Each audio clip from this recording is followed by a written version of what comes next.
पिछले एक साल के दौरान देश में कोरोना महामारी की वजह से जहां एजुकेशन सेक्टर को बहुत नुकसान हुआ है, वहीं पढ़ाई लिखाई के नए नए तरीके इजाद करने का भी देश में एक समय आया है।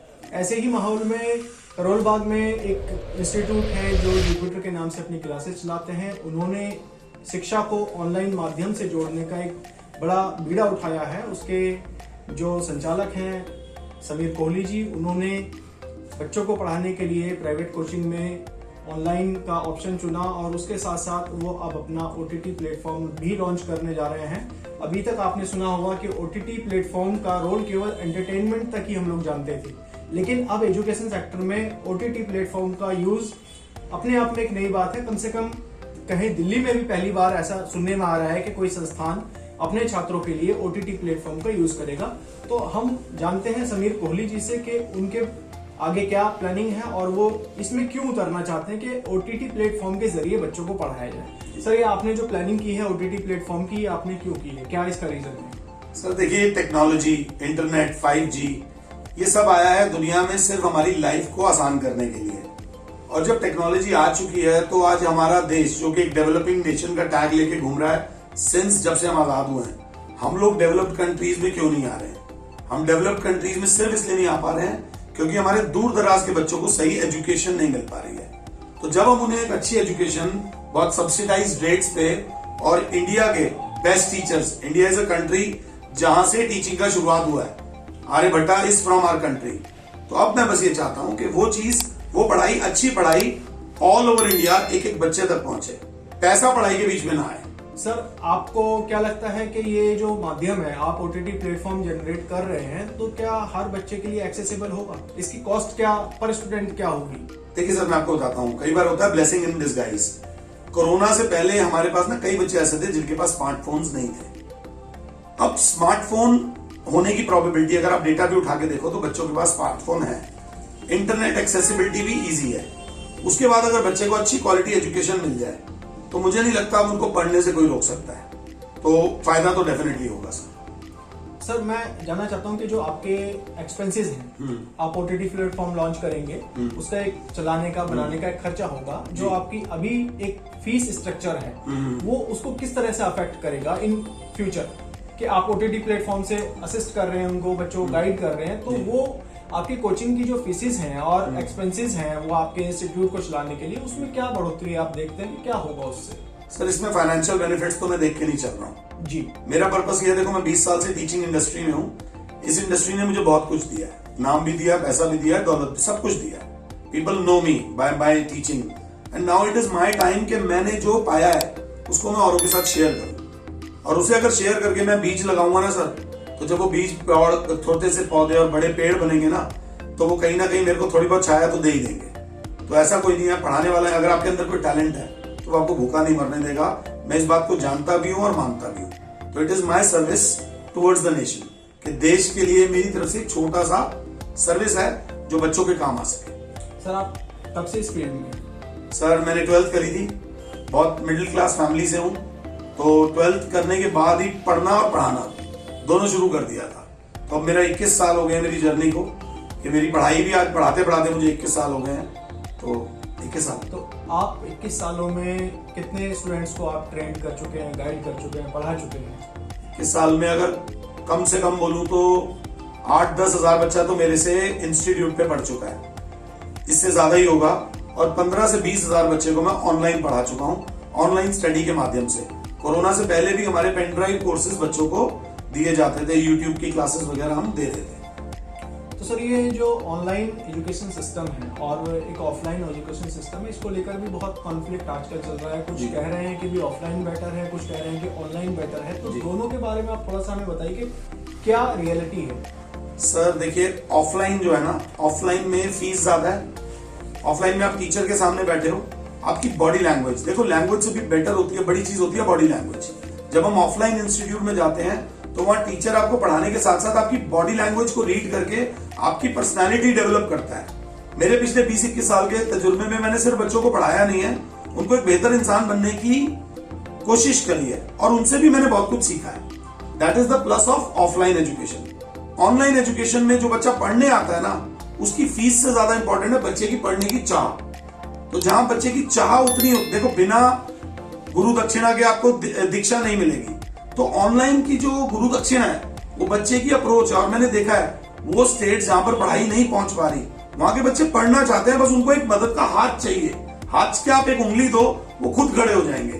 तो ऑनलाइन प्लेटफॉर्म पे जो बच्चे खुद आ रहे हैं वो काफी मतलब जागरूक और काफी प्रोएक्टिव है पढ़ाई को लेकर। सो बस ये दोनों चीजें हैं सर। ये डिमांड सप्लाई थोड़ा सा ज्यादा मैंने कॉम्प्लेक्स कर दिया है। ऑफलाइन में तो टीचर सामने बच्चे को देख लेता है, ऑनलाइन में बच्चे को पता है हाँ ये टीचर मेरे लिए सही है। मैंने ऐसे ऑनलाइन स्टूडेंट्स देखे हैं कि अगर मैंने कोई चीज 20 बार करने को कही है तो उन्होंने 20 बार करके मुझे व्हाट्सएप करके दिखाई भी है। This is the power of online education. तो आप एक इसे सशक्त और सक्सेसफुल मीडियम आप इसको मानते हैं ऑनलाइन एजुकेशन के बारे में अगर बात सर मैं एक्चुअली मैं necessity is the mother of all invention, और कहते हैं मजबूरी ही इंसान को रास्ता जहां चाहा है वहां रहा है। तो जिसको चाहा है ना उसके लिए तो ऑनलाइन प्लेटफॉर्म वरदान है, मतलब भगवान का दिया हुआ एक वरदान है कि अब उन्हें कोई चीज, कोई अवेयरनेस की कमी नहीं है। Now they are in front of the whole world. बस ये चीज है सर जो मेरा मानना है। सर अगर इंडियन एजुकेशन सिस्टम की बात करें तो हम वर्ल्ड की रैंकिंग में कहीं खड़े नहीं होते हैं जैसे स्कूलिंग के मामले में। अगर वहीं हम नॉर्वे की या फिनलैंड की या दूसरी कंट्रीज की बात करें तो वहाँ एक डेवलप्ड एंड एडवांस और कम्प्रिहेंसिव सिस्टम वहाँ पर काम करता है जी। तो आप इंडियन एजुकेशन सिस्टम को अभी कहाँ खड़ा पाते हैं, क्या कमियां हैं और क्या खूबियां हैं? सर देखिए इंडियन एजुकेशन सिस्टम ना बहुत अच्छा है, बस कहीं ना कहीं उस सिस्टम को अपने पे विश्वास नहीं है। अपने पे विश्वास नहीं है। जहां हमारा बच्चा थोड़ा बहुत पढ़ लिख जाता है ना तो बाहर वो करोड़ों रुपए की नौकरी लेने चला जाता है। यहीं पर अगर वो बच्चा सिर्फ 5 साल 10 साल अपने जैसे 10 बच्चे और तैयार कर देगा ना तो हम बाहर से लोगों को अरबों रुपए की नौकरी के लिए बुलाएंगे। बस ये सोच में परिवर्तन लाने की जरूरत है। आज नहीं तो कल वो भी आएगी सर। देश का बच्चा जाग रहा है। आज अगर आप किसी की मदद कर रहे हो ना तो वो भी आगे 10 लोगों की मदद करेगा। मेरी भी मदद बहुत लोगों ने करी है और वही प्रोसेस को मैं आगे बढ़ाना चाह रहा हूं। तो जिस दिन इंडिया का बच्चा इंडिया में रह के इंडिया की तरक्की सोचेगा, देखना हिंदुस्तान प्लस नहीं होगा, हिंदुस्तान मल्टीप्लाई होगा, बिकॉज हमारे पास ये ताकत है। सर जैसा आपने बताया कि वे 12th करने के बाद आप डायरेक्ट कोचिंग के सेक्टर में आ गए, तो आपको किस चीज ने प्रेरित करा, या आपने खुद चुना या कहीं प्रेरणा मिली या आपको मजबूरी में आना पड़ा? क्योंकि अभी तक भी टीचिंग को लोग एक बहुत बड़े प्रोफेशन के तौर पर नहीं लेते। तो अच्छा ना नहीं लेते तो हमारी यहाँ पे वो कम है, कंपटीशन कम है। कंपटीशन कम है, लेकिन आपने क्यों चुना? सर मजबूरी से चुना। एक मिडिल क्लास फैमिली के बच्चा जिसके घर में पैसे की कमी हो, चल बेटा पढ़ा ले और थोड़ा पढ़ ले, पढ़ ले। मगर मेरी एक आदत है कि मैं जो चीज चाहता हूँ, जो भी चीज चाहता हूँ, खाना पीना भी, आई गो 100% इनटू दैट। मैं अपना 100% हर चीज में देता हूँ। पढ़ाई में जब 100% दिया तो वहां से 300% आउटपुट मिला। फिर करते करते टचवुड आई रियलाइज कि मेरा टैलेंट शायद इसी फील्ड में है। फिर मैंने पीछे मुड़कर नहीं देखा सर, और इस लाइन ने मेरे को हमेशा बहुत अपॉर्चुनिटीज दी है and I am thankful to the God कि मैं इस लाइन में हूँ। तो सर ये जो अब आपका जो आगे की योजना है, आगे की क्या है आपकी योजना है, क्या प्लानिंग है, आगे क्या करना चाहते हैं? सर योजना बिल्कुल सिंपल है। बच्चों तक बेस्ट टीचर्स की पढ़ाई पहुंचे, अच्छे से अच्छे कॉन्सेप्ट्स पहुंचे, बच्चों को करियर में क्या बनना है और वो खुद कैसा है और उसका करियर क्या होना चाहिए वो बच्चा खुद डिसाइड करे। डॉक्टर, इंजीनियर, क्रिकेटर नहीं बनना। देयर आर 250-300 करियर्स जिसमें शायद इससे भी ज्यादा आराम और बहुत सारा पैसा है। वो सब एब्सोल्यूट क्लैरिटी के साथ हम आपके सामने इस ओटीटी प्लेटफॉर्म पे लाने वाले हैं। साथ में हम आपको थोड़ा सा और बताने वाले हैं, it's the choice not chance which determines destiny. तो अब आप बच्चा खुद फैसला लेगा। किसी की दुकान पे जाके बैठने की जरूरत नहीं है, अपनी दुकान बनाएंगे अब हम किसी को मदद का हाथ मांगेंगे नहीं, मदद देंगे by getting the best possible knowledge and absolute clarity about the career. Sir जो आप कर रहे हैं, इतने सालों से आप पढ़ा रहे हैं उस और आप एक नई तरीके से आप शिक्षा देने की बात कर रहे हैं। हमारे देश में 2 मुख्य समस्याएं हैं, एक तो शिक्षा की, दूसरा रोजगार की। तो रोजगार के बारे में आपका क्या कहना है कि रोजगार के मामले में एक आम लड़का या युवक कहाँ है, उसकी स्थिति क्या है, सरकार कितनी सक्षम है? सर ये सवाल आपने बहुत अच्छा पूछा है। एक्चुअली में क्या है, अपॉर्चुनिटीज हैं, बहुत सारी अपॉर्चुनिटीज हैं जिनके बारे में बच्चों को पता ही नहीं है। और जब वो टाइम निकल जाता है तब उनको, अगर हमें कोई सही समय पर ये बता देता, आज की डेट में भी आपको वो अपॉर्चुनिटी दिखाई जाती है जिसमें दिखाने वाले का फायदा हो। यहां पर हम आपके सामने 360 डिग्री पूरी दुनिया खोल के रख रहे हैं। आप डिसाइड करो आप पढ़ाई में कैसे हो, आपकी फाइनेंशियल बैकग्राउंड कैसी है, आप सिर्फ पढ़ाई करना चाहते हो, पढ़ाई के साथ काम करना चाहते हो, जो आपका मन है उस हिसाब से आप डिसाइड करो। तब आपको पता चलेगा देयर आर अपॉर्चुनिटीज जो हम तक पहुंचती ही नहीं है। देखो दुनिया में सबसे बड़ी प्रॉब्लम है कम्युनिकेशन गैप। उस गैप को ही फिल करने के लिए मैं ये प्लेटफॉर्म ला रहा हूं ताकि बच्चे को अब हम कोई मैनिपुलेट ना कर सके। तो इससे रोजगार के क्षेत्र में फायदा होगा? डेफिनेटली होगा। बच्चे के पास अपने करियर के लिए 12-12, 13-13 ऑप्शंस होंगी। सर अगर 13 जगह 14 जगह एक ही आपका जो पर्सनालिटी है वो 12-13 जॉब्स के लिए परफेक्ट है, तो क्या आप एक अपॉर्चुनिटी नहीं ले पाओगे? India is a world of opportunity.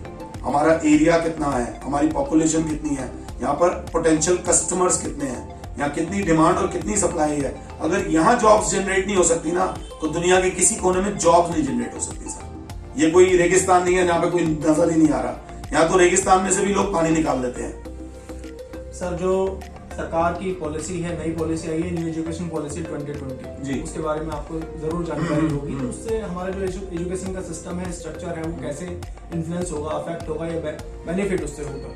Government ने ना सर एजुकेशन एक्चुअल में हमारे यहाँ XY पढ़ाया जाता है, वहां पर खा पढ़ाया जाता है। तो हमने ये तो पढ़ा ही रहे हैं।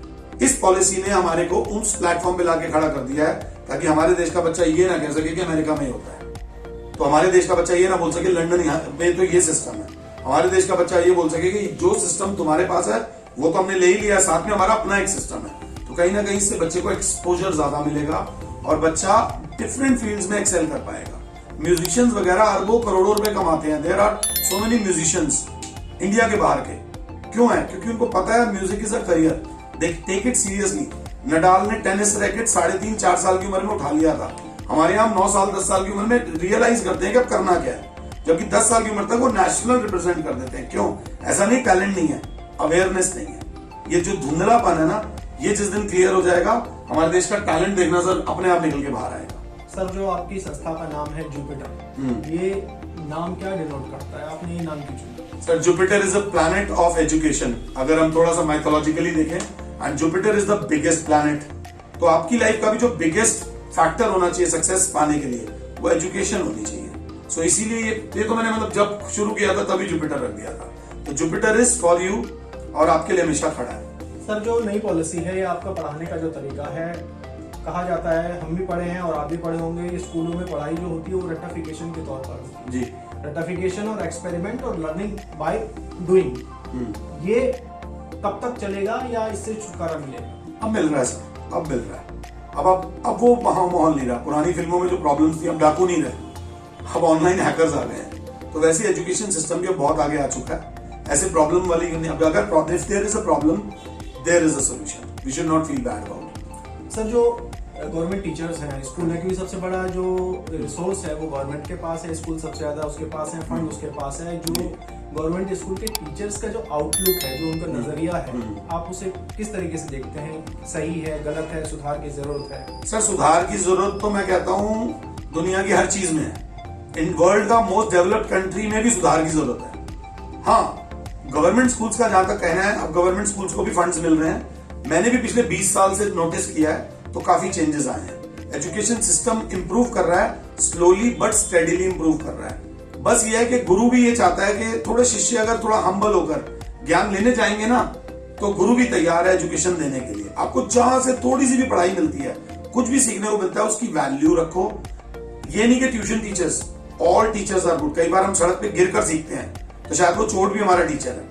बस टीचर्स को वैल्यू दो, they have got plenty of experience, आप उनका फायदा उठाइए बस। सर एक बड़ा है कि भाई स्कूल में पिटाई होती है, एक छड़ी होती है, छड़ी का आप इस्तेमाल किस तरीके से करते हैं? एक छड़ी होती है बैत की छड़ी पिटाई के लिए, दूसरी होती है जादू की छड़ी। तो आप बैत की छड़ी इस्तेमाल करते हैं या जादू की छड़ी इस्तेमाल करते हैं? सर अब जादू और बैत के बीच में एक चीज आती है, बात की छड़ी। मैं बात की छड़ी इस्तेमाल करता हूँ कि आपकी जिंदगी में अगर आप मेहनत करोगे तो ये मिलेगा, नहीं करोगे तो ये मिलेगा। मेरी एक आदत है, वो मैंने अपने इंटरव्यू पहले भी बोला है कि क्लैरिटी। मैं साफ बता देता हूँ, भैया आपको सलाम लेना है या सलाम देना है, वो डिसाइड करेंगे आपके चॉइसेस। कितनी मेहनत आज करोगे वो आगे हो। तो बात की छड़ी बैत की छड़ी से ज्यादा इम्पैक्ट करती है और बच्चे में बदलाव लाती है, और मुझे इस बात पे काफी विश्वास भी है।